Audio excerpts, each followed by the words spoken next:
if needed. Perfect.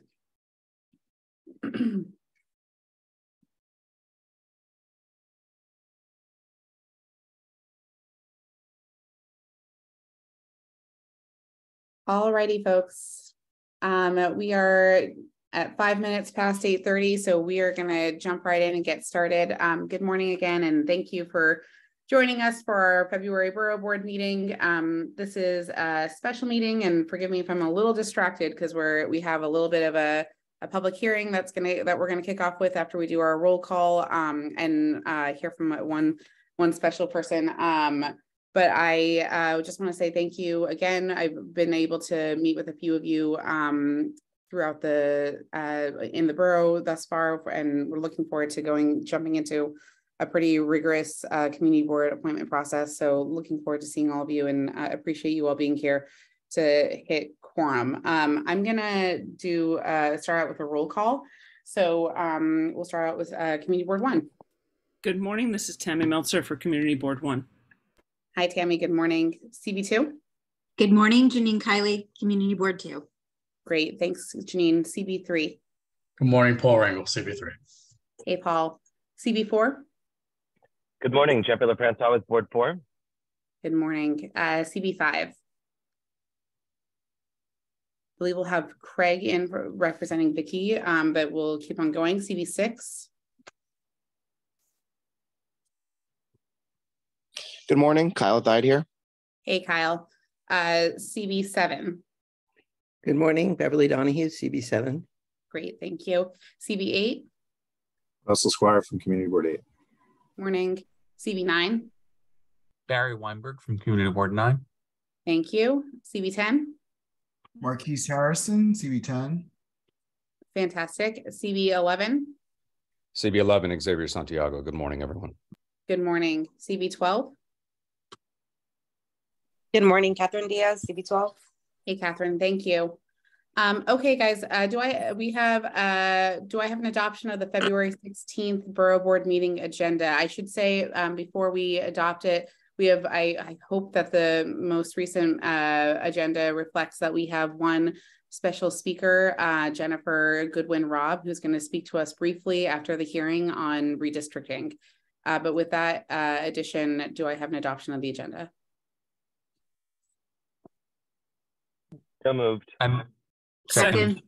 Thank you. All in favor? Aye. Aye. Thank Aye. you. Aye.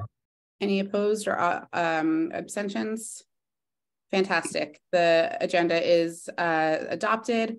Do I have an adoption of the minutes for the January 27th, 2023 Borough Board meeting? So moved. Thank you, Beverly. A second? Second. All in favor? Aye. Aye. Thank you. Any opposed or abstentions? The minutes are approved.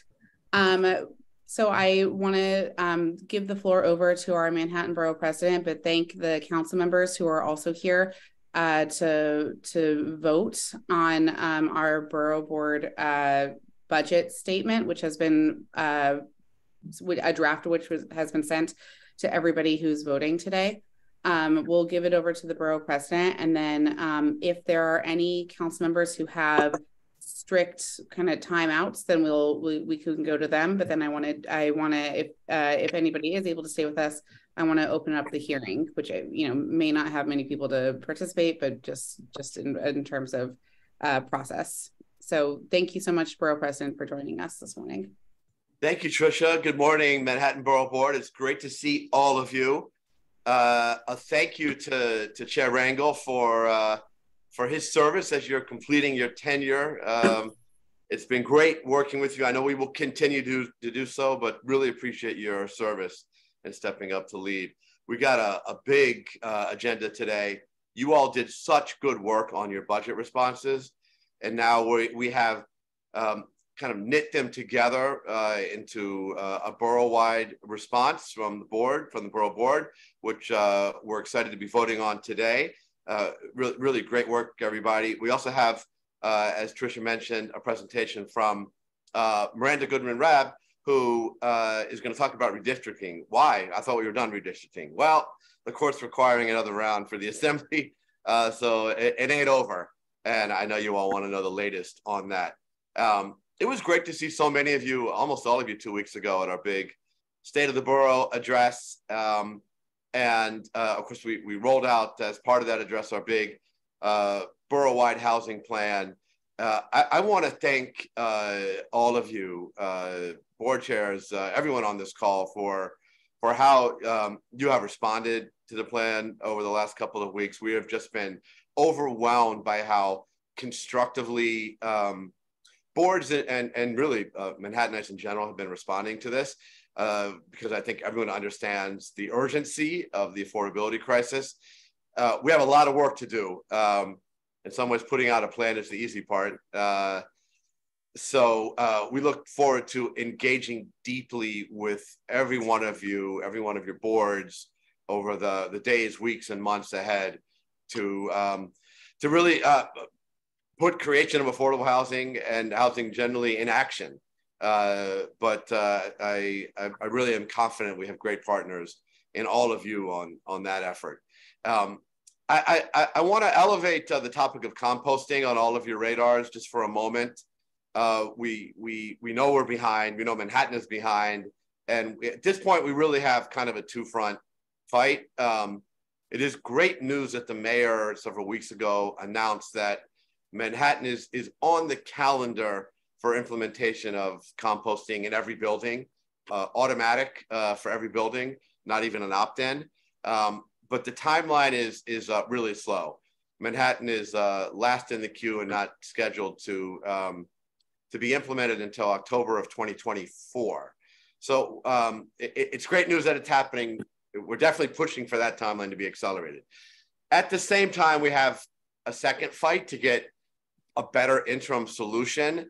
And if you are from one of the 4 uptown boards, 9, 10, 11, and 12, then you have seen the orange bins appearing on street corners, which are this new model of a locked box. It's kind of like a trash bin. It's activated with an app. It's only for composting. And they have been wildly successful uptown and in some parts of the outer boroughs too. Honestly, our biggest fight right now uptown is getting them to be picked up more frequently because they're filled up often by like 10 a.m. So we need more frequent pickup. But the residents have been embracing this as it's not a substitute for composting pickup in your home, but it's a great interim solution. Now, if you're part of one of the other 8 boards in the borough, 1 to 8, then we need to get you bins in your neighborhood. And on that front, there's also good news. Sanitation Commissioner Jess Tisch has announced they're going to roll out 150 additional bins for the rest of Manhattan. And I think the timing of that is in the next few months. I don't know an exact date, but I would like your heads in the question of locations. I'd like you to start to think about where you would like to see in your boards these orange bins. And I'm really working to make sure that you as boards or for council members and elected officials, everybody on the call, that you have some voice in shaping the location plan. And I'm not exactly sure how that's going to play out. I'm confident we'll have community engagement, but it's not too soon for you to start thinking about those questions. If we do the math, you're talking probably about 20 per board, I think. I don't know if it's going to be evenly distributed that way, but that gives you a lot to start with. So enough on that topic. Just 1 or 2 other quick announcements. We have our second annual Black History Month celebration coming up on February 27th. Trisha, remind me the location. I know we switched. I believe it was at the Schomburg Center. It is going to be at the Schomburg. Okay, well, we'll confirm that. You can still block out the night of February 27th. We want to see you. Finally, coming into home stretch on applications. Guys, make sure that everyone on your board who's up for renewal has applied by March 17th. And also, I ask you to think about emerging leaders in your community that you think would be great board members. We want to expand the pool. Thank you, Porfirio's clarifying our Black History Month celebration will be, again, as it was last year, in the Shabazz Center on Broadway, just off 165th. So thank you for that. Okay, that's it from me. Big meeting today. Tricia, can I or should I register my vote in support of the budget at this point since I have to leave? I would appreciate your vote. I would appreciate your vote now. Proud to vote aye. Thanks to the great work of all the boards on this document. Thank you. Thank you so much. Thanks everybody. Have a great meeting.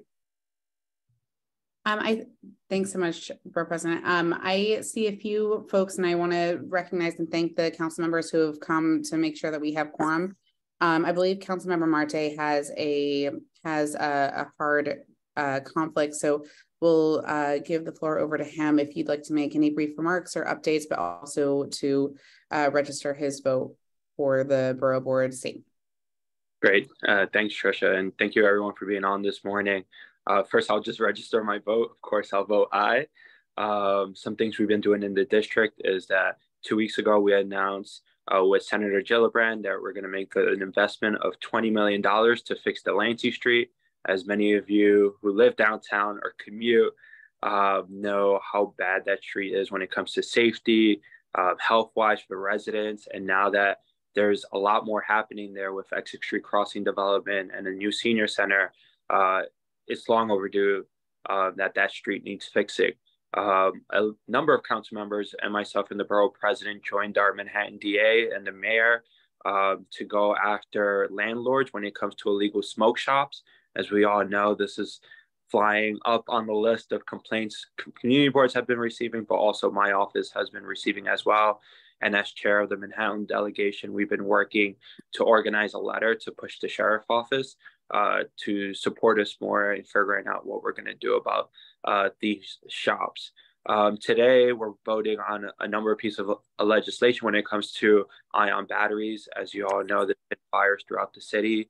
And so I'll let the prime sponsors of those bills, which I think we have one or two of them from Manhattan, explain what they are.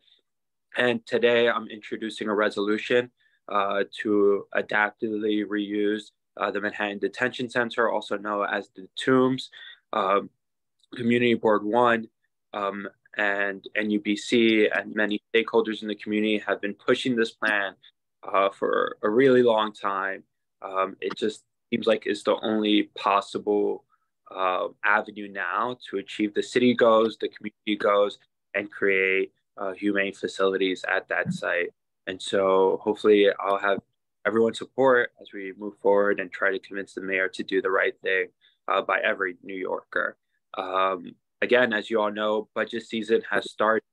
I'm going to be meeting with the Manhattan delegation today to talk about some of our budget initiatives for our discretionary side, and next month we'll be meeting about our capital side. And so if you know anyone that hasn't applied yet or wants to learn how to apply, feel free to reach out to our office, or I'm sure the local council member can also assist you as well. But thank you again. Have a great day and continue to enjoy this beautiful weather. Have a good day. Great. Thank you so much, Councilmember Marte.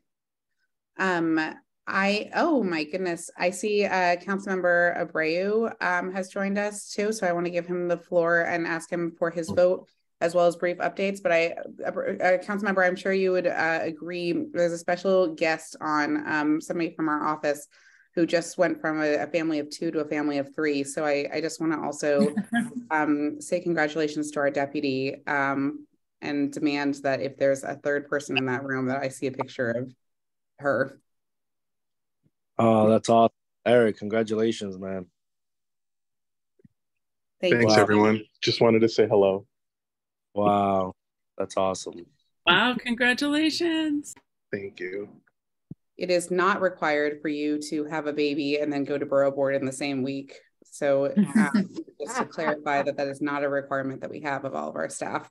But congratulations, Eric, and we'll give you the floor, Councilmember Abreu.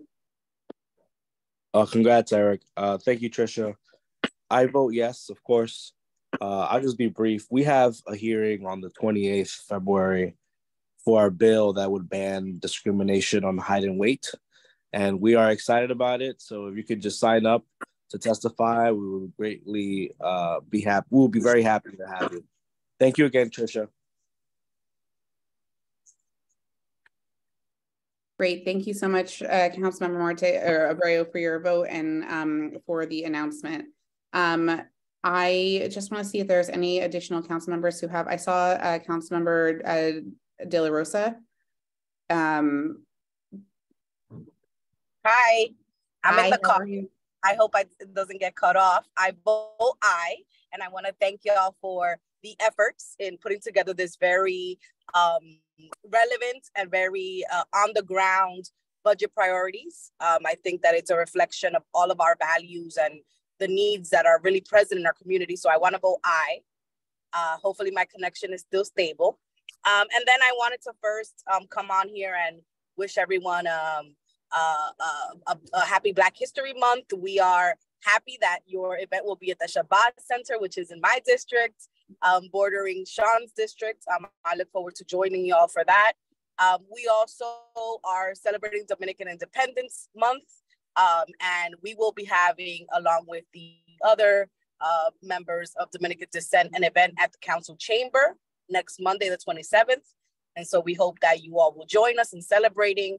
I wanted to just talk about two quick things that are happening locally. The first one is we've unfortunately had 2 more fires in our district in the last 2 weeks. And we are going to be partnering. Yesterday, we had a conversation with the Red Cross. They are going to be putting out a PSA for our district on fire safety and how to make sure our community is prepared to deal with fires. We know that the batteries, which Chris Marte mentioned, we're going to have a package of legislation to address that. And also with this fire safety event, we look forward to making sure that buildings in our district have fire alarms installed, because we still see in one of the fires we had in our district, in which unfortunately a constituent is in critical condition, there were no fire alarms. So it's still an issue. And so we are going to be partnering with the Red Cross in the coming weeks to bring that forward. And finally, I just wanted to thank the borough president and his team for their leadership around this conversation of the 5G towers. Our district had a very spicy meeting last week on the 5G towers. Apparently there are 11 towers coming into my district that I knew nothing about. And so we are going to be having a meeting with the Office of Technological Innovation to follow up. But I look forward to partnering with the different boards across the city to make sure that community outreach is at the forefront of these processes. So thank you all so much, and I look forward to the continued partnership. Thank you so much, Councilmember, and we heard you loud and clear. So thank you. Congrats to Eric. Congrats to Eric. A very happy day, and very excited to see to add another member to our MVP family. I don't think I see any additional council members here. So unless anybody is messaging me telling me that they have an immediate conflict. Oh, I see Councilmember Keith Powers. At least I got a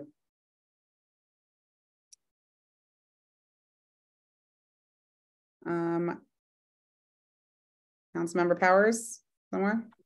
Hey there, sorry about that. I'm sorry. I actually went to the Manhattan Borough President's office because I missed you guys so much. So I'm walking to City Hall right now. No, it's all right. Nice to see everyone. We're actually have a stated meeting today, and we're passing a bill of mine on helping small businesses out. So I'm excited about that. But am I supposed to be giving an update, or what am I doing here? An update and a vote for the Borough Board statement. I vote in support of it. And other than that, I'll just say hello to everyone and hope you're staying happy and healthy in the new year. And like as I said, we have a stated meeting. We're actually taking a couple of votes on bills around e-bikes that are going to be very, very helpful to combating the continued concern situation when it comes to fires here in the borough.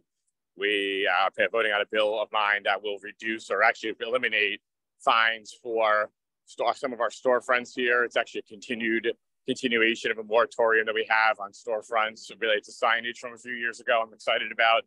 And we got a very busy week, but including a great event we did on the Upper East Side this Monday, a kind of an event of unity around some of the recent sentence on the Upper East Side around anti-Semitism. So the board president was there, the mayor, many others, great, and Councilmember Manning and others. So it was really great. So I'll keep it short, but want to say hi to everyone and hope you guys are staying healthy, happy, and hanging in there. Thanks, Councilmember, and your vote has been recorded, so thank you. Great, thank you. I know that we have a couple people here who are representing as proxies for some of our council members, but I think if you don't mind, I'm just gonna wait until we officially close the hearing. So unless we have any other folks, any other council members who have a time sensitive issue or any chairs who have to leave imminently, what I'd like to do is move on to open up the official kind of public hearing. So with that, we'll open up the floor if there's any members of the public who would like to make a statement regarding the FY24 preliminary budget and our budget board borough board statement. Please raise your hand and I'll ask Dawn to promote you to a panelist.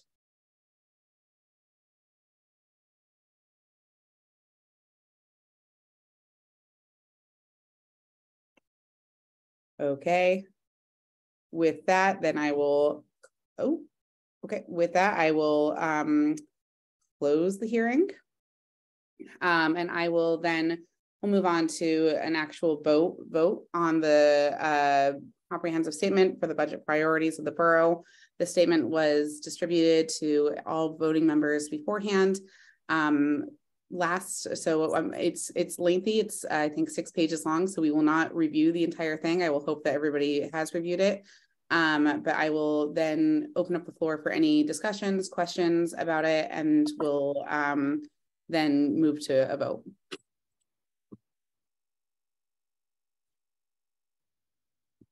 Any questions? Any additions? Hey, Jeffrey. Good morning. Huge props to the BP's team on putting this document together. It is excellent. A minor potential easy question in the housing section, no surprise here. I guess I want to be a bit broader in that it's not just our most vulnerable neighbors who are struggling to find housing. It's even more New Yorkers with full-time jobs and folks who make more than just a minimum wage. So I don't know, I don't want to mess anything up here by making a tricky amendment. I wonder if it could be considered friendly if we could just if we'd be willing to sort of broaden that, and that the sentence could just read, the city's housing crisis has reached new heights, making it harder for even more New Yorkers to have their fundamental needs met, and just dropping most vulnerable. Even though we would typically highlight that, I think it's important to show the scope of the crisis. I see no issues with this. This is, and first of all, I take no offense in all of this. This is really helpful. And we did the same thing last year where we made a few tweaks to make sure that we were being reflective of everything. Unless Chris Carroll, you raised your hand, maybe I'm overspeaking in a. Nope, it's great. Okay. So I will make that, I'm pulling up the document right now just to make sure. Chris, you want to say something else? It's on page 3 in the 3rd paragraph. And I want to second that friendly amendment. Thanks, Tammy.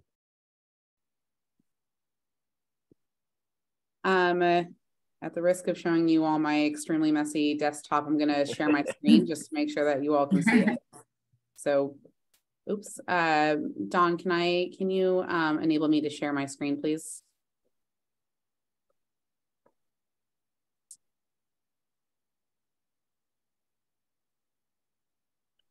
Thank you.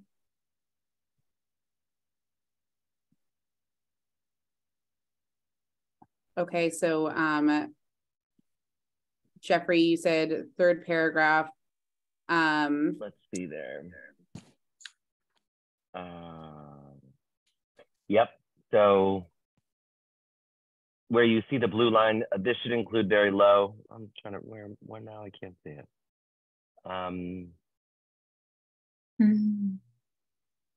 Where's the new height? Oh yes, I see. Yes, this should include very low and moderate housing. Wait, hang on. Why don't I see this? Hold on. It switched my. Actually, it's further up, Trisha. It's in the overview section. Gotcha. On page, so you'll see there on the it's this underneath overview. It's the second paragraph. Yes, I see. Making it harder for. Let's see, what did I write? Even more New Yorkers to have their fundamental needs met. So we would strike making it harder. We would strike our most vulnerable communities and replace that with even more New Yorkers to have their fundamental needs met. Got it. Okay. Thank you. Sure. Just because it does make me feel extreme. Oh, thank you. And I see, sorry to pause for a moment. I see Councilmember Menon. Are you still with us? Yes. Hi, I'm here. No problem Can you at hear all. me? Sorry, it's a little noisy where I'm outside. No, it's okay. I know we have a stated meeting today. We have your vote down as yes, but if you'd like to give us any other updates, Yes. more than welcome No, to. no, I just wanted to say yes, I'm voting yes on this, and thank you so much. Apologies for being late. I don't want to take up any more time. Thanks. Thank you so much, Councilmember. Next we'll go to I think it was Tammy next. Thanks so much. Under public safety, we've talked a lot about the pop-up of illegal retail, tobacco retail stores, which seemingly, are exponential throughout the city, and enforcement. And I'm wondering if within public safety, we can add a line, because we do talk about many great things there, but we do need more support from NYPD in coordination with Department of Consumer and Worker Protection to crack down on illegal retail tobacco stores, which then are turning into selling other products that are not licensed and legal.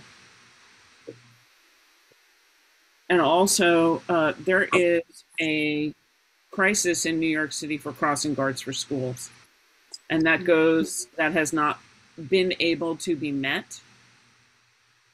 Some of it is a funding problem because of the wage and how it's organized, but somehow that seems to be not only my district, but every district that has a school that doesn't have a crossing guard. So those are two under public safety that I'd love to see put in additionally, if possible. No problem. So I will, just because it's a little bit more substantive than just making a quick edit, I will just say that the budget statement that is being voted on would include additional language on this interagency coordination to crack down on illegal tobacco retail stores, and then language on the need for additional crossing guards throughout the borough. Barry and then Janine. Hi, I apologize. This is also a slightly more substantive one. Under education and youth programming on page 6, I think we should also mention libraries, which are slated to receive cuts over the next several years. And that's primarily coming out of staffing. I know for those of us who've been around on the boards a while, getting 6-day service baselined was a really big accomplishment during the last administration, and I think we want to protect our libraries. And then the other thing I think we should mention, just because there is a significant cut, is to 3K expansion. I think that's in there. Maybe I'm wrong.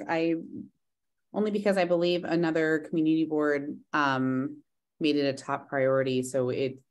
Okay, yeah, I see that. Sorry, that's the last part of that paragraph. But then just, a statement that our libraries serve as critical community centers and sites where children and adults can gain skills and digital literacy that are invaluable to the modern, life and employment. Thanks, Barry. I absolutely noted. I like I said, I won't add it on to I won't share my screen again, one, because it makes me feel uncomfortable, but two, also because it's a little more substantive, but I think that we can add that language in. Go ahead, Janine. We discussed this a little bit yesterday when we met, and I'm in this, I don't know if this goes in education or asylum seekers, but most of these students, particularly downtown, have arrived after the October 31st register date. So schools are getting huge influxes of students, but not additional funding to basically address these students, which tend to have higher needs than the typical New York City student. So I'd like to see some additional funding for public schools that are enrolling asylum seeker students after the October 31st, 2022 Fair Student Funding date. And I know that's a little technical and specific, but I think it's important because the schools, this is going to impact all of our students because they're going to have, right now, they're taking a fixed set of resources and spreading it over. Some schools have gotten over 120 students just in community board too. So these are huge, huge needs. And the only thing I think that was missing in this was an issue tying to some kind of, we have in education, there is mention of social emotional learning and after school programs, but there's no actual mention of, equity, whether it's strong literacy programs or anything like that to improve the education of our city students, where a majority are below grade level in the poor neighborhoods. With the schools that serve a higher percentage of poor students have lower outcomes, and I don't see anything in here that would address that disparity. Okay. Do you want to suggest any? We can build out the education one a little bit more to better. Yeah, because the education one it's only after school or services other than pre-K and 3K seats. Okay. Let me maybe some. Let me come back to you, and I'll just work on something on that. Okay. Thank you. Before I see Xavier, but I just also Marquise, forgive me. I know that you have a hard out as well. I can't remember if it's at 9 or 9:30, but I want to just make sure that your vote is taken down. And if you want to add anything, I want to give you the opportunity to do so. So my vote is aye, of course, enthusiastically for this particular resolution. I don't have anything to add. I think I echo. I did very much agree with the discussion that Janine just had about schools. And the funding, as someone who's also an educator, that I thought we need to be very specific about those districts that are being heavily impacted by new students coming and arriving and not getting the support for those students. And that is all I have at this point. I do have to leave now, but I will also forward my just kind of some updates for my board as well. Thank you. Thank you so much, Marquise, and I apologize for not seeing you sooner. It's okay. No problem. Xavier? Good morning, everyone. Sorry, I'm just working from home today. Let's see.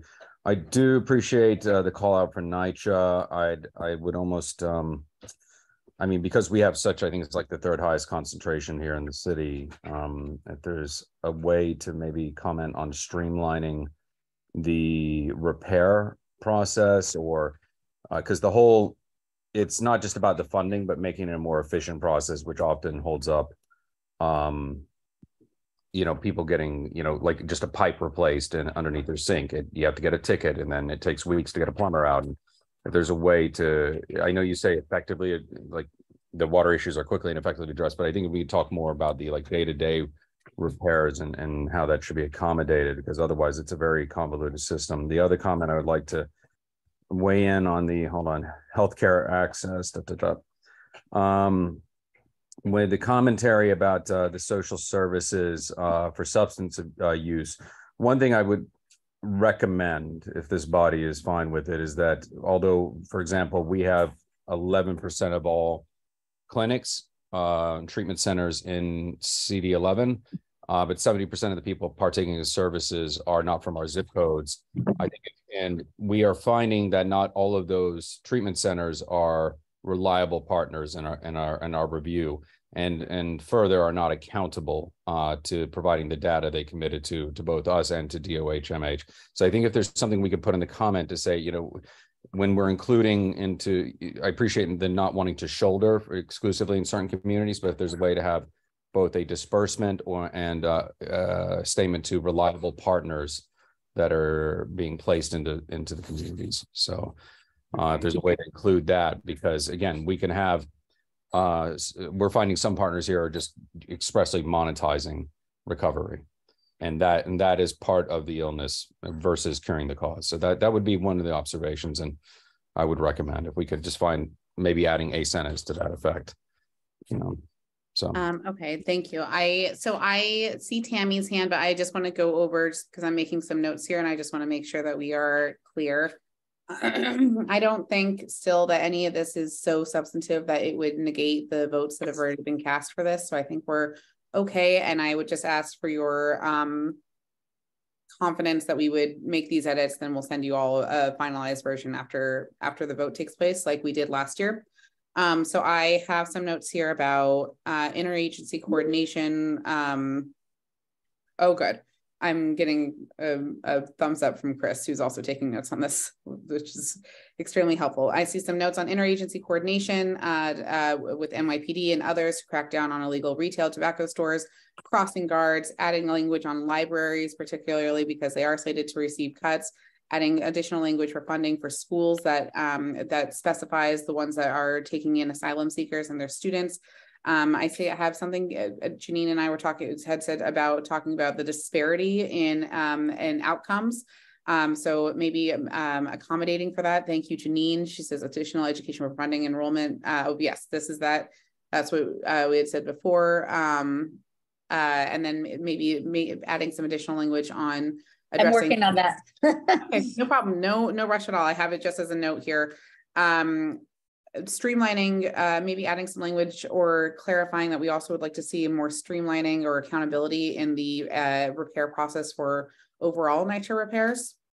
And then adding some sort of language that indicates that we need reliable partners when it comes to social services, mental health issues, and that sort of, and substance abuse issues. That really puts that kind of keyword in there that to add some accountability. That's what I've got so far, and I'm going to throw it over to Tammy. One of the I want to remove the limitations on public restrooms. We only call for DOT and parks, our staff to allow agencies to identify public restrooms. That specifically precludes POPs when you're only considering DOT and parks. And when I do my report, we're going to one of the things we talked about from the public restroom working group was identifying public restroom opportunities in POPs. So while we do tag in restrooms in every zip code, I'd like to see just to include and other relevant agencies, because that would allow us to be able to have a conversation with DCP and zoning text changes for POPs, who frequently add kiosks with food and beverage locations, et cetera, but no place to be. Yeah, that makes sense to me. So we'll add that. It doesn't change anything. It's just tagging in an additional potential agency. Great. Thanks, Tammy. A good catch. Okay. I think just because I read them all just recently, I think everybody is good on that. So unless there's any additional edits or comments, then we'll open it up for a vote. I will just say that this is one of my favorite meetings because I think it's so much fun to hear you all give these edits and review this. So with that, we'll go to CB1. Aye, I see. Sorry, I couldn't find my mute button. Absolutely, positively, yes, and thank you. Great. CB2? Yeah, yes. Thank you. CB3? Yes. Thank you. CB4? Yes, thank you. Thank you. CB5? Yes. Thank you. CB6? In favor? Thank you. CB7? Yes. Thank you. CB8? Yes. Thank you. CB9, Yes. CB10. Oh, CB10 has already been voted down as an aye. CB11, Aye. CB12. Yes. Thank you. And I see if we have any other representatives representing our council members to record their votes. Do we have a representative from Councilmember Botcher's office? Yes, Patrice Comerford, Councilmember Botcher votes yes. Thank you so much. Do we have any other representatives from any other council member offices? Forgive me, I don't think I see anybody else. Oh, Rivera, excuse me. That's okay. I wasn't sure if maybe I didn't hear you because I accidentally had a news story playing in the background. But good morning, everyone. Carlina is out on parental leave. She had a beautiful baby boy this past weekend who came 2 weeks early. So I'm standing in for her today, and she gladly votes aye. And we were very happy to see NYCHA repair so high on the list. That's been one of our core priorities for a few months now that I've been spearheading. So thank you. Fantastic. Thank you so much for the vote, Eddie, and congratulations to Councilmember Rivera. Any additional council member votes? Did I miss anybody? Great. Then the ayes have it and the statement passes. And we will work on these edits and then send over a finalized version for everyone to look at via email in the next week or so. And thank you everybody again for your careful consideration on this. I will just say that I hope you saw that, but at least 4 people in our office read every single one of your budget resolutions extremely closely. So what you pass obviously matters. It matters in here. And we, and we certainly appreciate all the work that you've done on your boards and in your committees for this. With that, we're going to move on. I think that we have our other speaker here, which is Miranda Goodwin-Robb. Dawn, if you don't mind promoting Miranda to a panelist.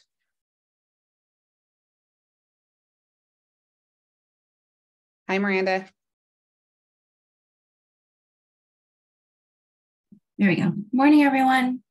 Great. Thanks for joining us. So we'll just pass over the floor to Miranda, who's going to kind of briefly just give us some updates on the redistricting process on the state side and how community boards or community members of the public can participate in this process. Thanks, Miranda. Oops, you are muted. Can I share my screen? Is that possible? Or do you want to just give a quick update? Just one second, Dawn. Go ahead. Thank you so much.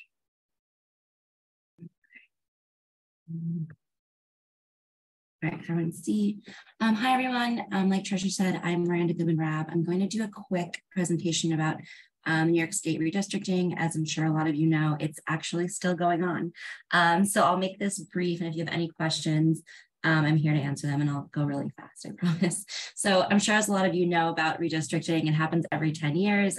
First, congressional, state, Senate, state assembly happens, then the council happens. Because of a court order, we are revisiting some of the state process right now. So that's what I'm here to talk about. We're currently redoing the state assembly lines. So in 2014, the State Independent Redistricting Commission was formed. I'm sure a lot of you remember when this was happening. In short, 2010 redistricting got a little messy at the state level. New Yorkers said, we don't want to do this anymore. We want to have something different. A ballot proposition passed in November 2014, creating what is known as the Independent Redistricting Commission.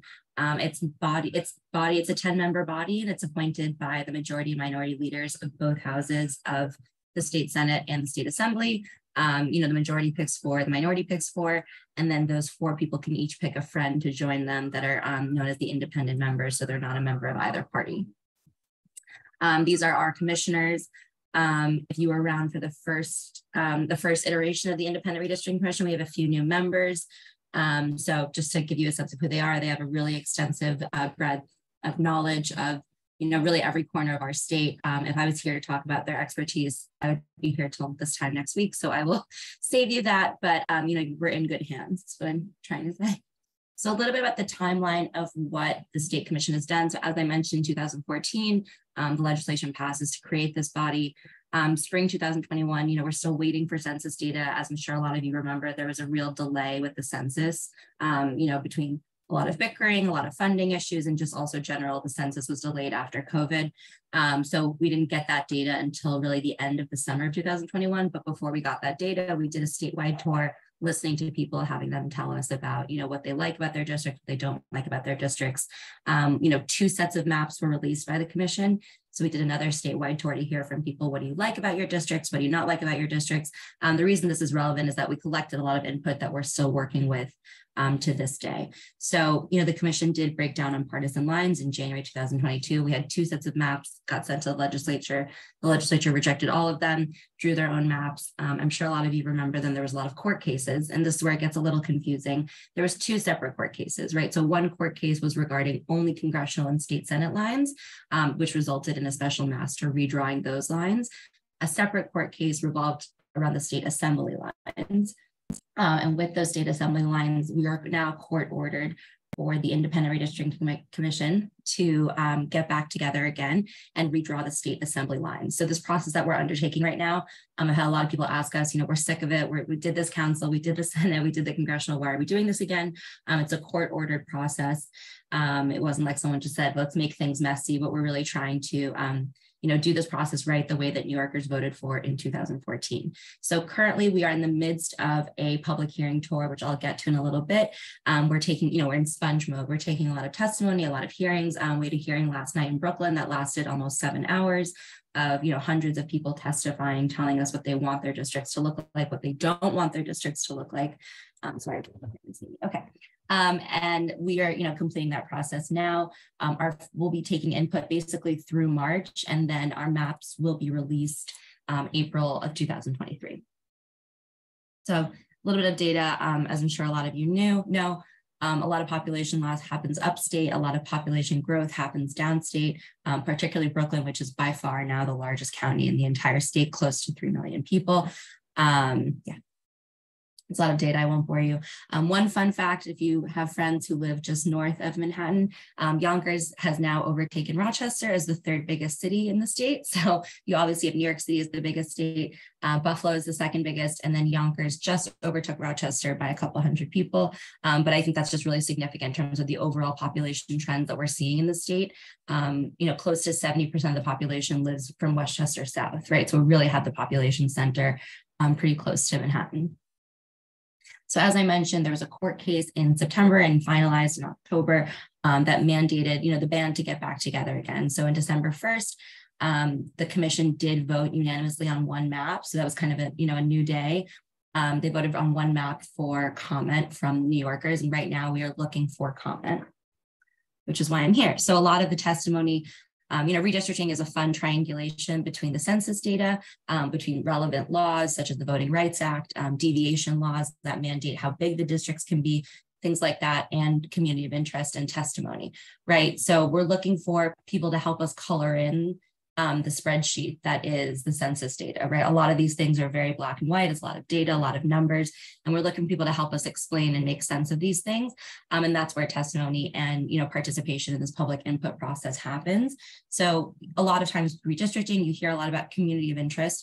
What a community of interest really is anything that unites people, right? So I think in Manhattan, especially, it's very obvious, whether it's, a lot of neighborhood identities, right? We talk a lot about Hell's Kitchen, Chelsea, Harlem, West Harlem, East Harlem. A lot of these neighborhoods are very much tied by their identity, and whether that's a transportation, whether that's, historical significance, whether that's landmarks, certain schools, any kind of resources, infrastructure, a lot of those things, community of interest really can be stretched. And of course, some cases are more compelling than others. Language is especially one, right? If a community all shares a language and they feel that they need to be drawn in a district together so that they can elect someone who either speaks their language, understands their need for language access. That's just a very clear, salient example. But there's a lot of other examples as well. One thing that I think people forget is it really does not mean a representative's relationship with that community, and especially with assembly where there are no term limits. Someone representing your community for the last 30 years does mean that the district shouldn't change. But the things that that representative understands do constitute as something that keeps your neighborhood together.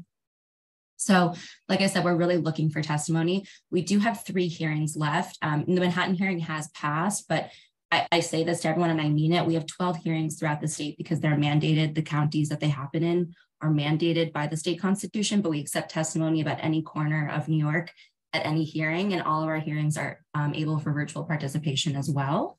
And if someone can't participate virtually, we're really excited to get any sort of written input, whether that's maps, letters. You can write us basically a comment. We have a comment box on our website that's like a text message if you want.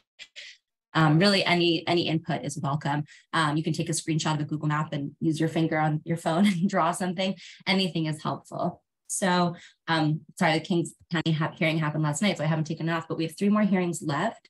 And these are all on our website. And like I said, if people have comments about Manhattan, but they can't make it till March 1st, that's okay. They can come testify virtually at that hearing. So I will put my email and the links in the chat, and I can take any questions. And sorry, I spoke fast. I don't want to waste your time, but I hope this has been helpful. Thanks so much, Miranda. You have one question, Tammy, CB1. Yeah, I'm fast typing a letter to Tricia asking if I can have your email, if you can come and present at Community Board 1. We are one of the few districts in Manhattan that community interest was completely overlooked because we got divided into a 3rd assembly district and matched with, you've taken FIDI, which is typical of tall buildings, dense environment, apartments, and matched us with the shore of Staten Island, where we have no community interest with. So for us in particular, it is really, we are discussing it as a community board, which is not usual for us, but because of the massive changes we are, and we would love someone with a little bit more zhuzh, I guess, to come and present if that's possible. Also, there are things that happen that don't seem to be really, I never understand how they don't even actually talk to anybody locally. All of our elected officials that oversee Governor's Island, which eventually will have residents living on it, are in Manhattan. And yet the island, including the community board that has jurisdiction over advocacy for it, and yet it was zoned into Brooklyn in some of the maps. So yeah, I put my email in the chat. Let's definitely talk about when the meeting is, and if we can send someone to it. I just want to clarify one thing. The district that you're referring to is the one that the assembly drew. The map that we voted on in December doesn't link FIDI and Staten Island. That's the map. Yeah, I just want to clarify. So this is my point is if you have complaints, this is a good time because we're redoing it under court order. So just to clarify, yeah. Here we are, and we would love to have you come. So I would be happy to touch base with you. Thank you so very much. I can't even begin to tell you how we've been trying to hunt for you. So awesome. Thank you, right here. Great. Jeffrey? Just to let my colleagues know, we have kind of a form letter that we've done and will be submitting again as it relates to district lines for Board 4. That is safe and that it's very much not political. And advocates for why the boundaries should be coterminous with community districts and all that kind of stuff, and brings the data to that as well. So that I'm happy to circulate that letter with my fellow board colleagues if folks would like. Also to that point, there's power in numbers, right? So if we get one letter from someone saying something, we're kind of, we consider it, but if we get 100 letters saying the same thing, it's like, oh, okay, there's a lot of people who feel this way, and we can make a lot of people happy if we make this change, right? I mean, ultimately what we want is people to feel like they have accurate representation, that they feel is, that they're voting with people who have like interests. And so the more people who echo a sentiment, the more it gets heard. That's democracy, right? That there's just power in numbers. And so just floating that as well. Thanks. I see Xavier. Yes, Miranda, thank you very much for presenting this. And it's when we had the initial hearings, there was a lot of commentary about the way the lines were drawn, especially the senatorial and congressional maps. And the comment was, oh, we didn't hear anything. And so they threw out the recommendation. And then obviously now we're court ordered. which is good because, for example, our senatorial map for the state had GNRs coming right in, taking over East Harlem and Yorkville, which made absolutely zero sense. And his office was like, this is what we're going to do. So we appreciate being here. The assembly for the 68th is fairly neatly overlapped with the Community Board 11, except for that Fifth Avenue portion, which has always been this kind of odd kind of difference. But I mean, you could see that's where we have that overlap of communities. So I just want to say thank you for all the work and the stick-to-itiveness, if you will, to getting it done and presenting. And we have our full board next Tuesday. I can see if maybe if you'd be interested in presenting, just help making people aware. I'd like to offer that invitation. Yeah, and I think to your point, I guess this is also what Jeffrey had mentioned, the argument saying that, like, you know, our community board is a really good guide for the map we'd like, right? I mean, community boards are not based on population, so it's not as scientifically helpful.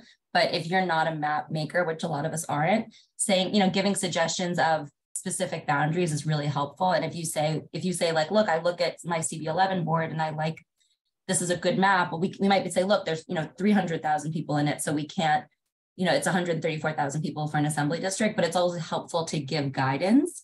Not everyone's going to be happy, but the more guidance you can give us, the more specific, whether it's a park, whether it's a street boundary, whether it's a community board overlay, anything is really useful to us because you're the experts in your communities, right? You're all community board chairs, leaders, you know, staff and council members. So that's the most helpful.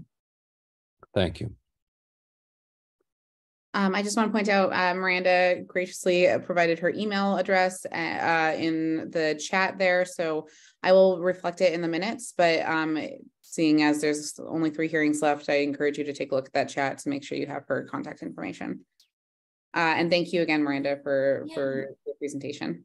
Thanks, everyone, and please email me with any questions. And you know, take a look at our website. That's where you submit testimony. It's the best way. If you have any questions about it, I respond pretty quickly. So thanks again. Alrighty, folks, we're gonna move right along. So with that, we're gonna go to chair's reports. I know that Kathy Diaz also, Kathy, are you still here? I also have to get going. I'm sorry. Okay, apologies. So Janine, if you don't mind, Kathy had asked me prior to this if she can speak, but if Kathy can't speak, there you are. Kathy, we'll go to Kathy and then we'll go to Janine. Hi, good morning, everyone. I think this is like the longest I stayed. This is my second meeting, and so it's really great. And I do look forward to connecting with many of you. I am a first-time chair, so look forward to learning from many of you.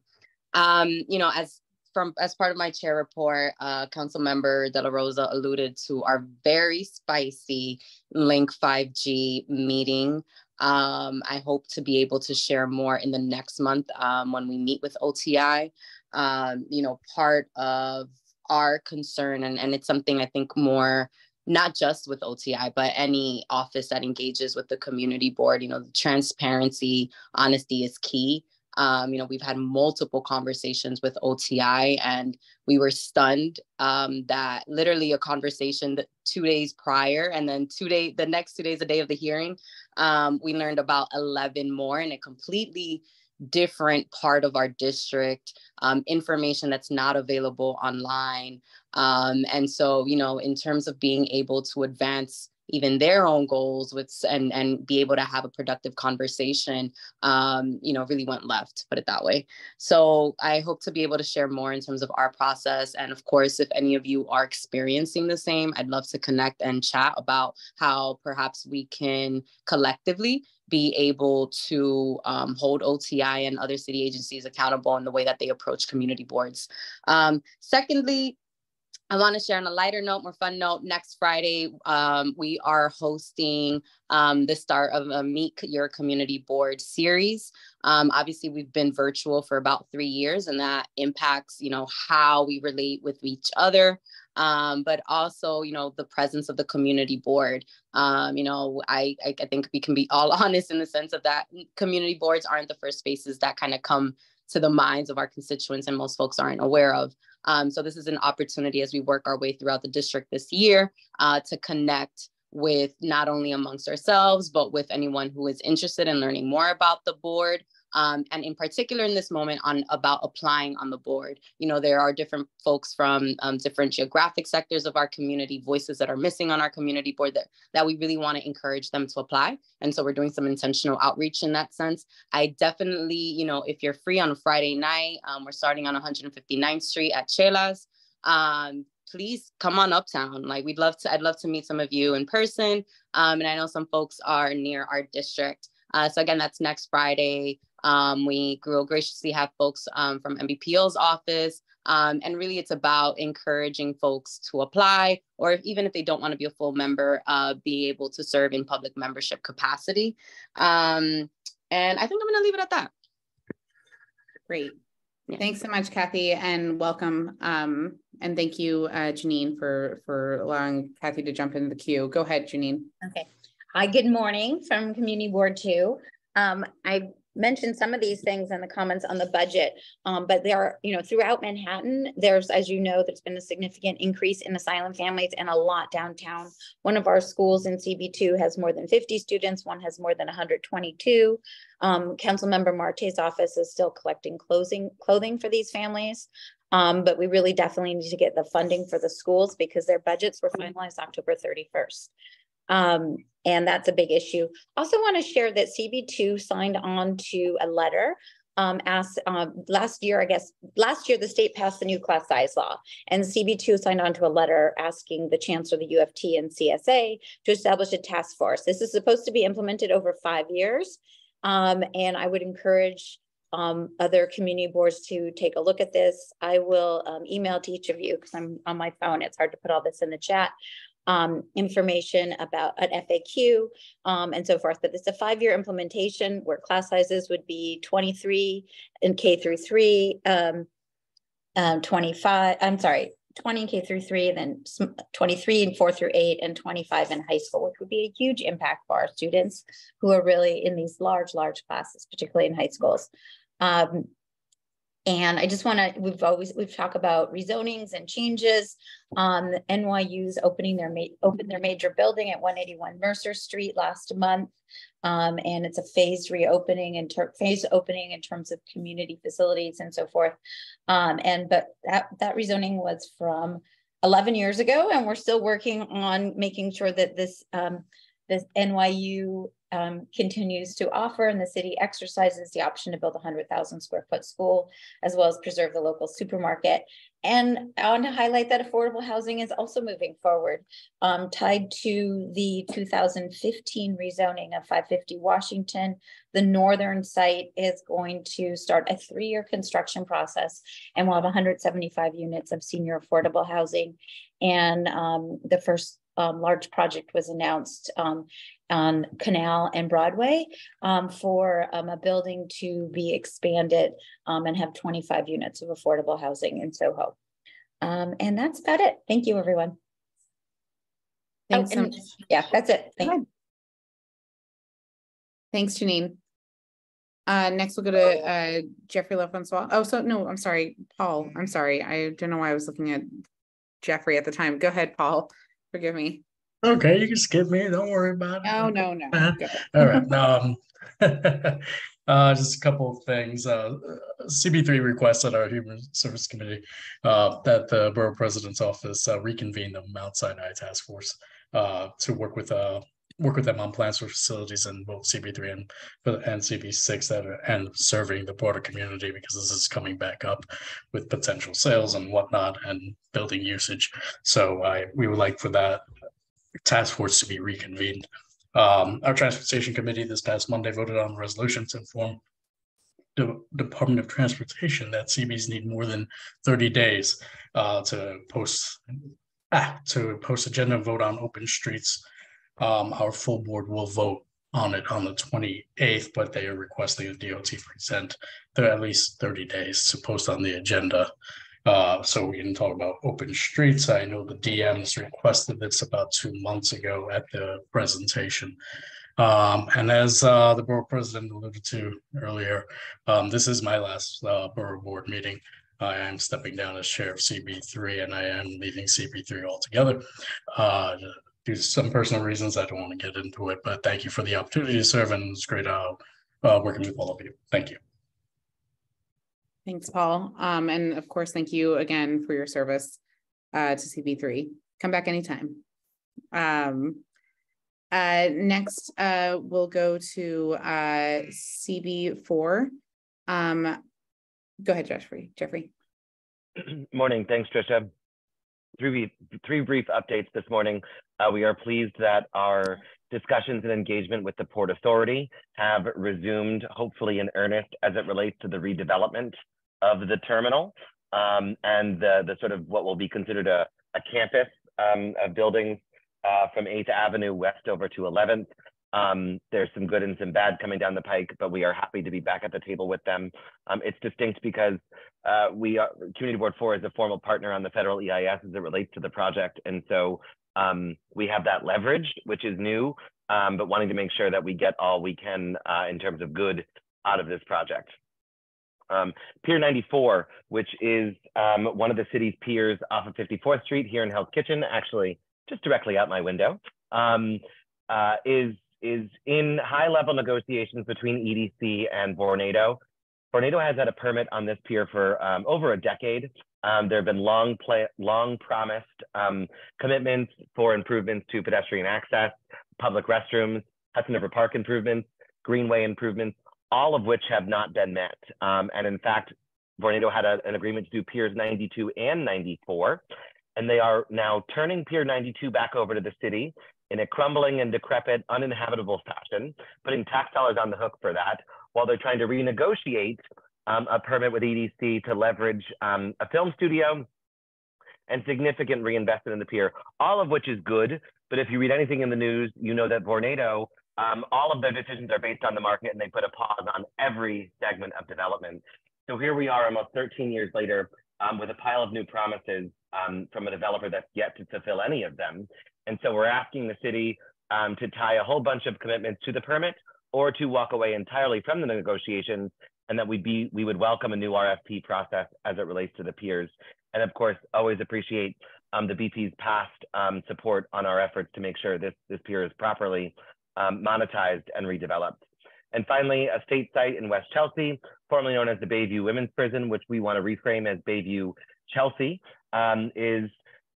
we're in advanced stages with the state to release an RFP to turn the site into 100% affordable, what we frame as 100% affordable housing, which would include supportive housing and 30 psychiatric beds connected to hospital care on site at the facility.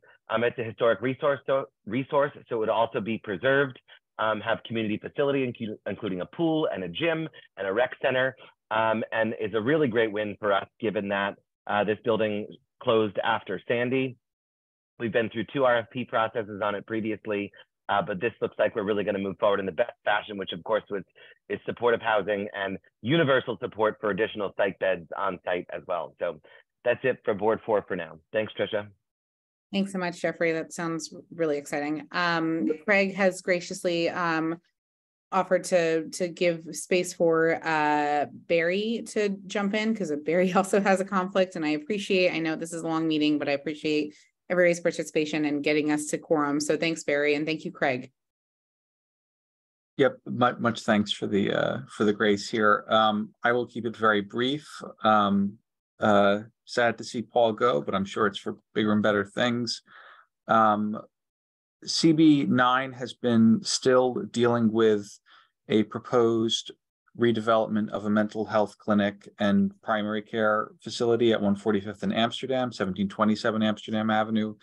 This project was secretly in the works for 3 years, from 2019 to 2022 by HHC, before local residents saw soil samples being taken and called us, and then HHC's response was, you're not supposed to know about that yet, which is never the response a community board chair wants to hear when they call a public entity.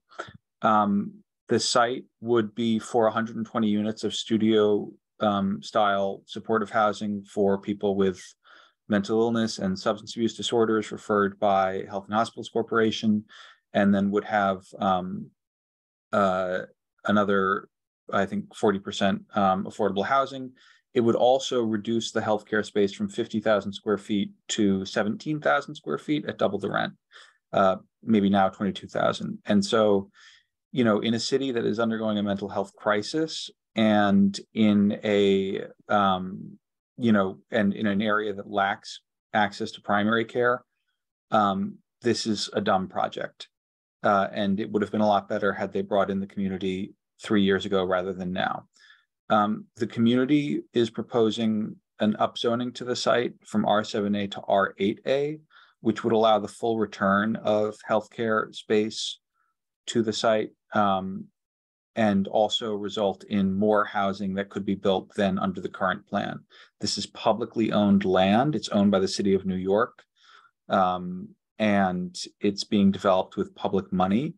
The city is trying to say that HHC owns it, although they have no documentation to that effect, and thus trying to sidestep Euler.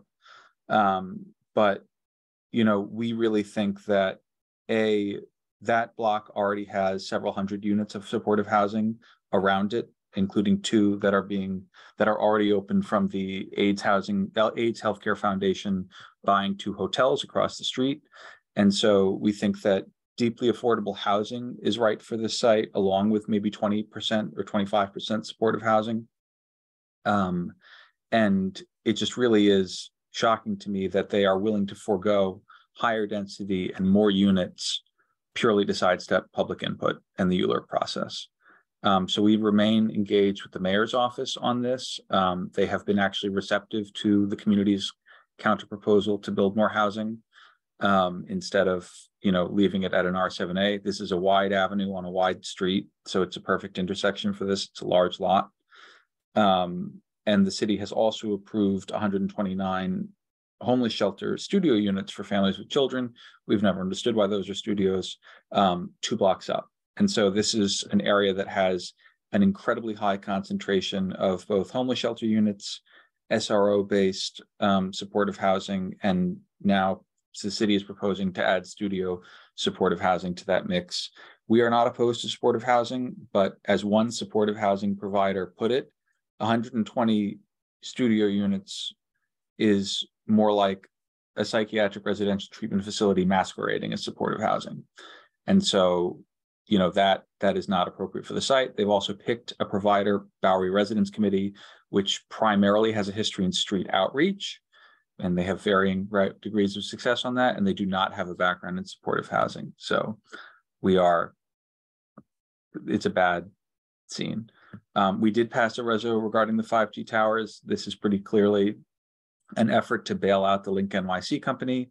These antennas could more profitably to the city be put on city infrastructure like lampposts. And so we think it's bizarre that they would go down this route.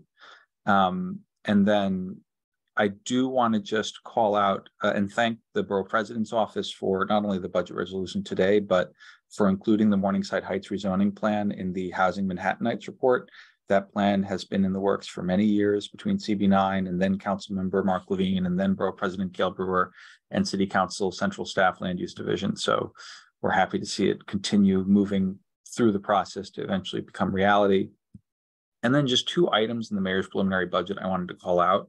One is the Partners in Preservation program has been funded for 4 years at $4 million a year. This is a program where HPD would contract to have tenant organizing and support services proactively attempt to stop harassment and illegal deregulation in the highest need community districts, as well as in Soho, NoHo, where there was a rezoning.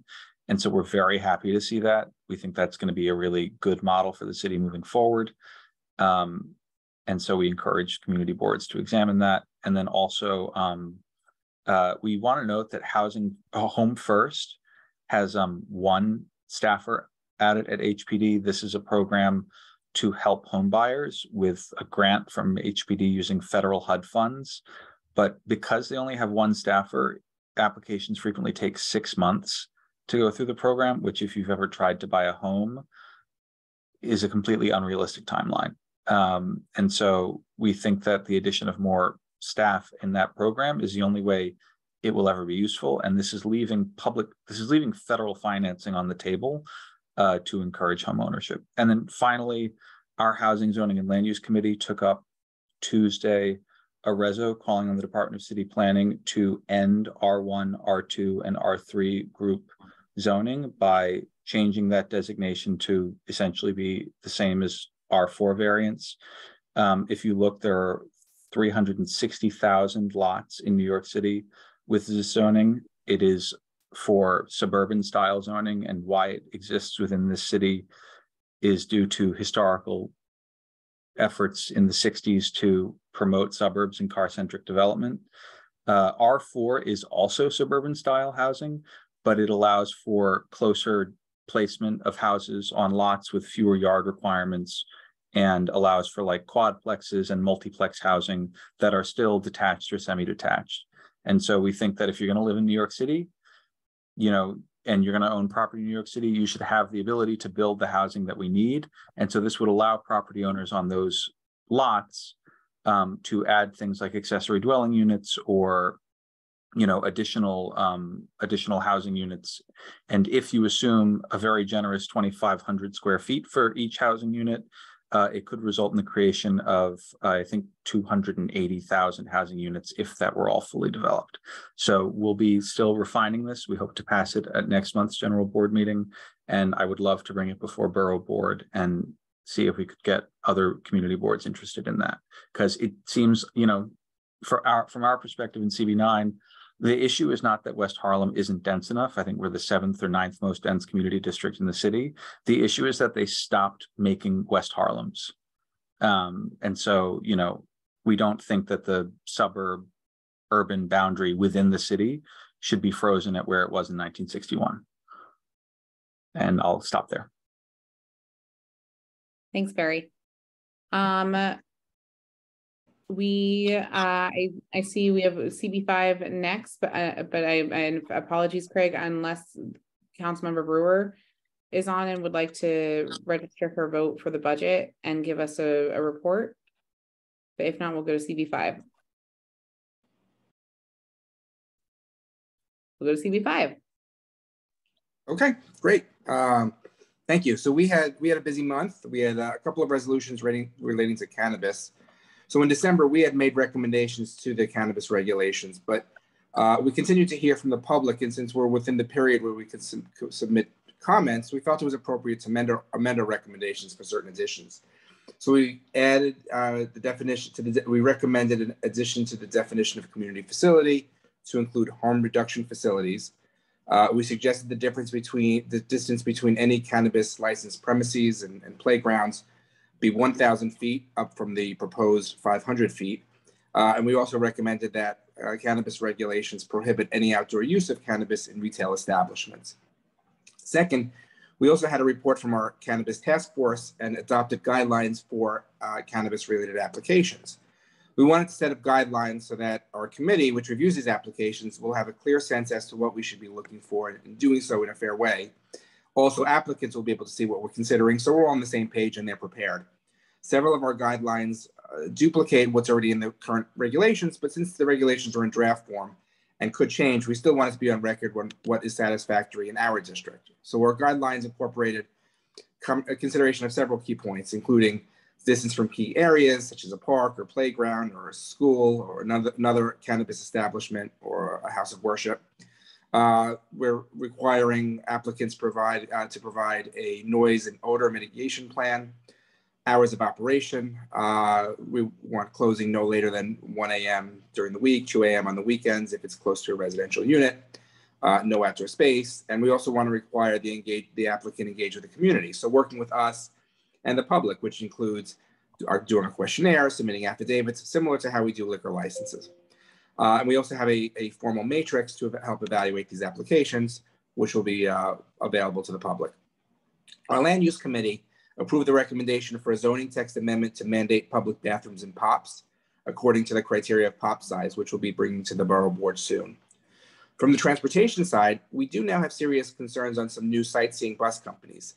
There may be stops now that there are 3 different sightseeing companies have stops, and there are some stops where the buses have major congestion conflicts with existing bus lines like the M7, M20, and 104. And we're expressing concern that the DOT is doing these one-off applications and sightings without any comprehensive plan, providing us very little information, and we called on the DOT to have a comprehensive plan. In addition, we're expressing concern because the DOE has been issuing a number of permits which we denied, and we don't know why. So we did do a resolution relating to that as well. And that's it for CB5.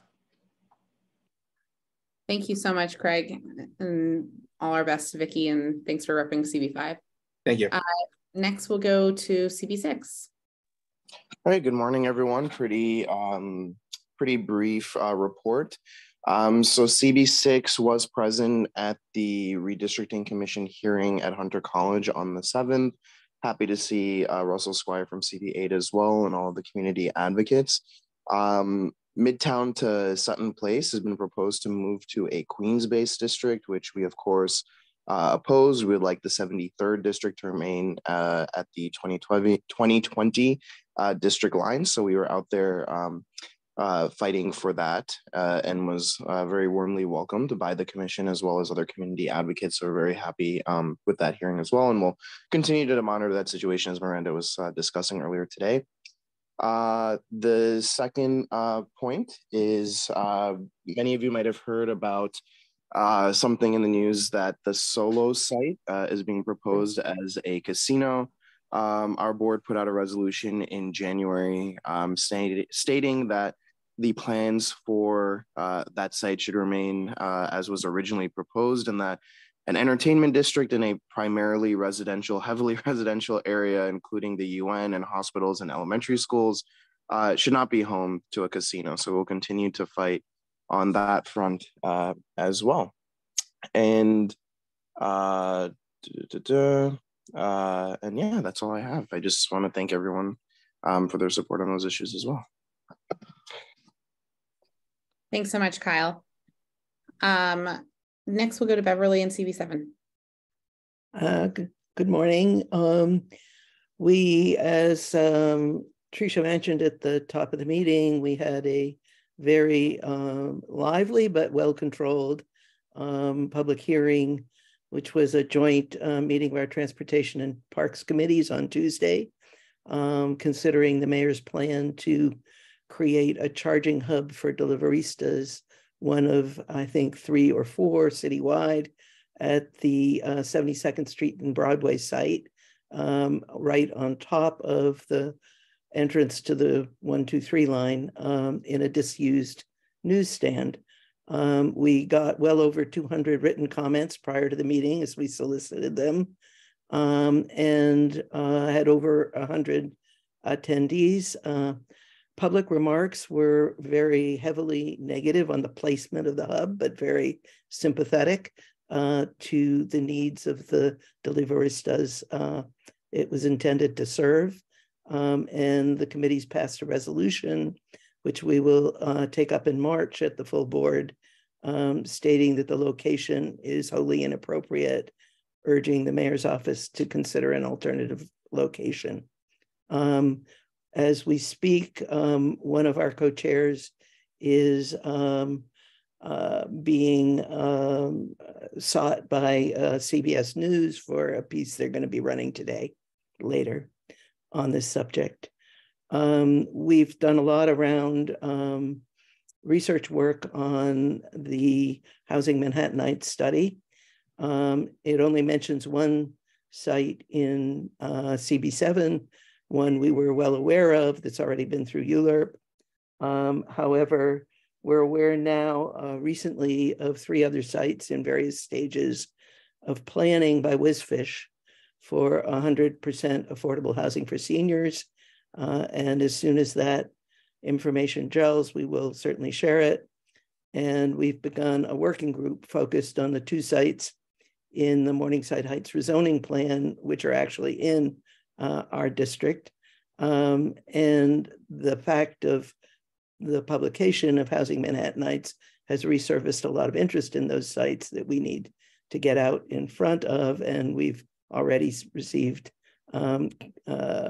correspondence about that. And we've tried so far unsuccessfully to get a copy of any draft rezoning application related to the plan, so we can continue to work on it.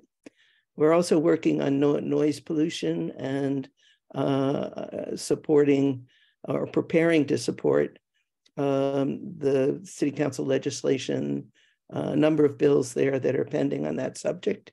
We are tonight holding a committee meeting to address the cuts in libraries attended by New York Public Libraries. And we've had actually fairly positive meetings recently with DHS around a long-planned shelter at 59th Street for mentally ill homeless women. And also they've noticed us very, very early on plans for a safe haven in our district, a site that we've actually sought a safe haven for a number of years in our budget requests. So that's it. Thanks so much, Beverly. And obviously let us know, and you and I are going to talk tomorrow, but let us know if there's anything we can support you with or help provide access to information or something like that from either with in coordination with our land use team or something like anything that we can do there. And congratulations again on that meeting. I think I was expecting something that was going to be a lot uglier. So it's a testament to you and the rest of your team. Next, we'll go to Russell. Thank you. So I'll start with redistricting. And yes, we have the same concerns that Kyle mentioned. It was great to see him and folks from CB6 at the hearing. And we also appreciate Miranda's assistance. And so I was there to testify. A number of other folks from CB8 and our community district were there to testify about our concerns with drawing parts of the East Side and Roosevelt Island into a Queens-based district, which redistricting commissions seem not to be able to resist the temptation to do that for some reason. But just as with the council districts were opposed to doing that for the assembly districts. And, it would be great to have the borough president's support on this in the same way that he supported us through the council redistricting process. We had a very successful craft show in our district on Saturday. So part of our series of arts events that we do in the community led by our arts committee. And in particular, I do want to call out one particularly talented crafter that we had there with some excellent painted note cards that are really fantastic. And I'm talking, of course, about Trisha Shimamura, who's a very, very good artist for those on the call who are not aware. But we really had tremendous crafters, very talented folks from all over our community, and a fantastic turnout from people in the neighborhood coming together. So we really enjoyed doing these events, and it was a great success. And I think the last thing, I guess, we did have our full board meeting last night, and but I think I'll just sort of leave it there, and we're looking ahead to some big ULURPs coming up, but I'll have more to say on those at future meetings. Great, thanks, Russell. And actually, I did watch the CB8's meeting last night too, and I thought you guys did a really great job handling a big agenda with a lot of people, and you still congratulations really on handling a lot of public testimony very concisely. Next we'll go to CB11 or no, sorry. Yeah, CB11, 9, 10, 11. It's okay. I need to get another cup of coffee right now. Anyway, I'll do my level best to be brief, but a couple things to note is that we did pass our resolution with cannabis, which I think should have been shared and circulated. Regulations. We've been attending the local precincts. We have a new CO over the 2-5. They had a very large turnout last night, which is glad to see, and a lot of them registering the complaints in the neighborhood because of drug dealing and open drug use that's happening and how it's happening in broad daylight. So the CO, Mason Nat, did take that all on board, and he had Detective Lombardi, who also talked about what they're dealing with in the streets. I gave a tour on the 27th of January to members of WEAC for Environmental Justice. To the members who joined me, one lives in the community currently, and the other grew up in the community, and talked to them about the Esplanade all the way to Pleasant Avenue and the flood resiliency study that was shelved and then stripped on all the websites. And we still would love to see that information. We haven't given up on that pursuit with the mayor's office to at least see that, so we can navigate the future together as we stake out ways to prevent a possible storm surge with Hurricane Sandy with peak tide. But they were very shocked, and we walked up to 125th and Lexington 126, and Pamela commented that she hadn't seen it that bad since the mid 80s, with the amount of open use and the how do I say, the lack of better words, the open air drug use, the excrement, the urination that's all over in that area, which is something we're still dealing with, but it causes an environmental issue as well. We've been going and attending local meetings, getting more engagement. A lot more of our community board members are actually showing up to events, which is wonderful. As we come out of COVID, we attended the VP's State of the Borough address. It was great to see everyone there. Thank you for putting on a great run of show. Trish, I know it's no small feat, but Firio and the entire team, thank you. Let's see right here. Okay, again, I know I sound like a broken record. I sat on a panel with the Association to Benefit Children, which has their DOE pre-K program on 126. They've been there for 23 years. I was invited along with the BP's office, CAU, to listen to the parents. Oftentimes you'll you'll sit on a panel and just kind of talk to people. This was an opportunity to listen to the parents, and I'm not a man that's moved to tears very often. Can count on my hands. I'm not one of like a macho guy, but hearing from those parents, I went home and cried to my wife. I mean, the constant assault of, I mean, their children are at risk, and we've had to subsequently have conversations with On Point NYC to manage people that are queuing up to buy narcotics. But again, it's affecting that school and the parents and the children who are constantly harassed coming and going during pickup. It's one of these things I think as a larger body, we should have a deeper discussion. And to that end, I really would like to be the first to host our chair get together here in the community. So I'll send out an email, and thank you, Trish, for sending out everyone's contact details. But I would really implore everyone will host that. We have an outside area that we, East Harlem Bottling Company, not an endorsement, that has said like we're welcome anytime, but it has outdoor seating as well, so we can all be comfortable and feel safe. But I would really appreciate everyone to come together, all of our chairs and the BP's office, to lean in and have the sticky conversation about that, because it is an issue that's affecting the community. And to that end, we have still not gotten the data, and the mayor's office had a visit. They don't even have their data on a simple Excel sheet right now. It's all in paper form. So a lot of the stuff that's being put up on the website, how do we know it's accurate and precise? So that's a question we have there, and we'll continue to chase that. There are a bunch of other events that I've been attending. I want to say thank you for Keisha came and got to have a sit down with her, which was wonderful. Our deputy borough president, I've been meeting with other members of the mayor's office. So there's, I'm going to kind of summarize it at that. But one last bit, we have Friends of La Marqueta. We had our meeting. There was appropriations given by the former speaker, Melissa Mark Viverito, for $25 million for revitalizing that. We're not going to have enough money because we have the viaduct project that's going to come through. That's going to offset when we can dive deep into that during 4 years from now. And that we are waiting for a projected Delta construction budget, but we could be looking at almost 4 times the amount of cost to actually revitalize that space. So it's all for right now with CB11. Appreciate your patience, and stay safe out there. I'll send an email to everyone. Thanks, Xavier. I think that's the end of our chairs. So I just want to, Tammy, I'm so sorry, Tammy. I apologize. Yeah, one No, don't.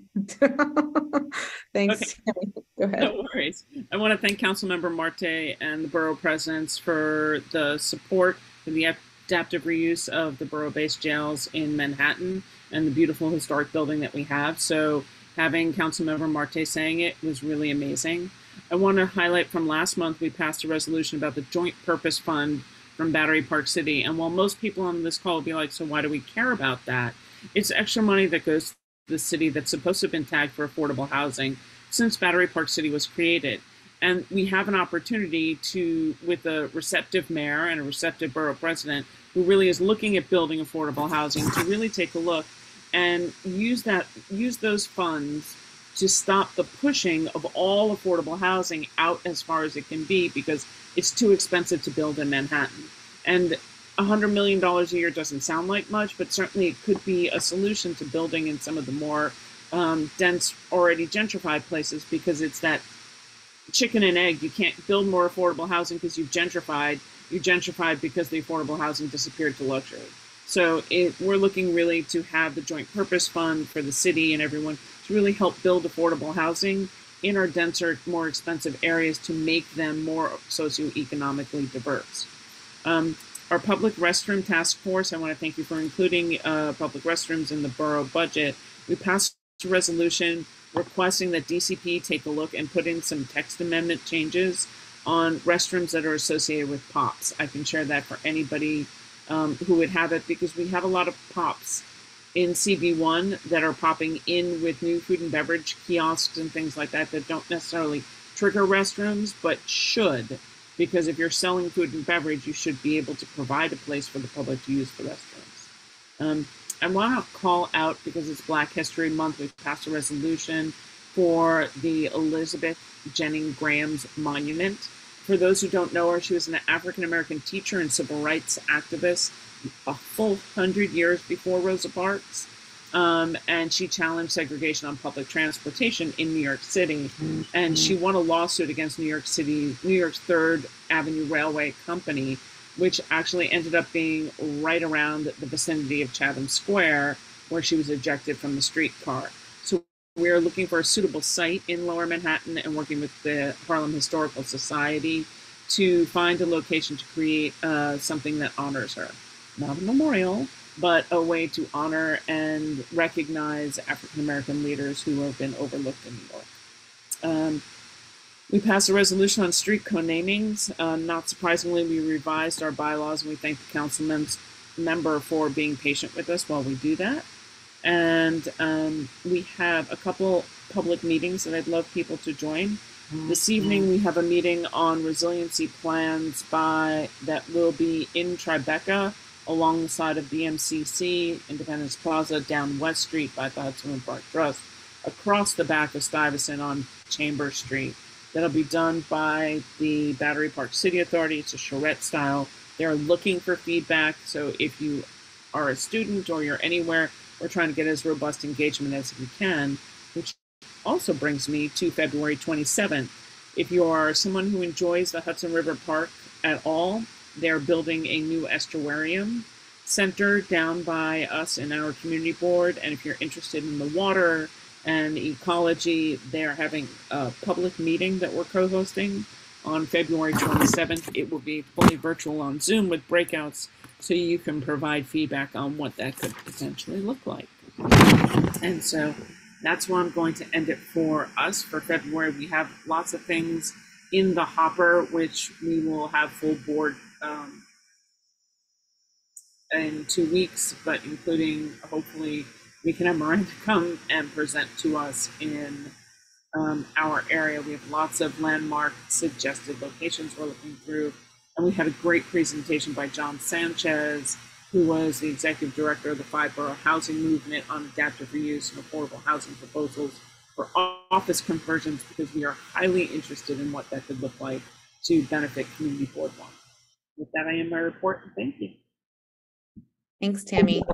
So I know everybody on February 27th is going to go to the Hudson River Park hearing, and then you're going to come to our Black History Month event, and it'll be a full, you can check off all of your civic engagement also by coming to this meeting for the month of February.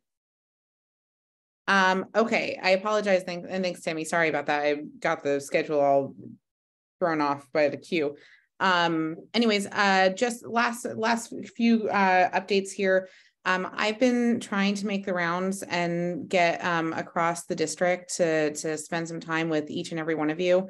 In terms of just seeing the district more, getting to know the borough a little bit more, and getting to spend some time with you. So if you get an email from me in the next few weeks, I hope that we can find some time to grab some coffee and to just talk about the district and your boards and how we can continue to work together. I'm also, this is not to be confused with a little bit more of a formal meeting that we will continue to have with every community board about vacancies, about attendance, about upcoming appointment process. So please, if you haven't had a conversation with your district manager yet, I would love for you to do so that way we can go into these meetings and make sure that we're doing everything we can to have a robust application pool and also have accurate records in terms of who may be saying goodbye to the board, who, and all those other things. So please look out for a couple emails from me. March 17th is the deadline, and we appreciate everybody's efforts in trying to really get as many applications in as possible. With that, I just want to see one more time, because I see Councilmember Brewer is still with us virtually. So I want to give her one more chance if she's able to join us. I know that there's a stated meeting. But it seems like she may just be listening in today, which is totally fine. So with that, I guess I'll take any motions to adjourn. Motion to adjourn. Thank you. Second. Thank you. Thanks, everybody. Have a great rest of your week. Thanks. Bye. Bye all.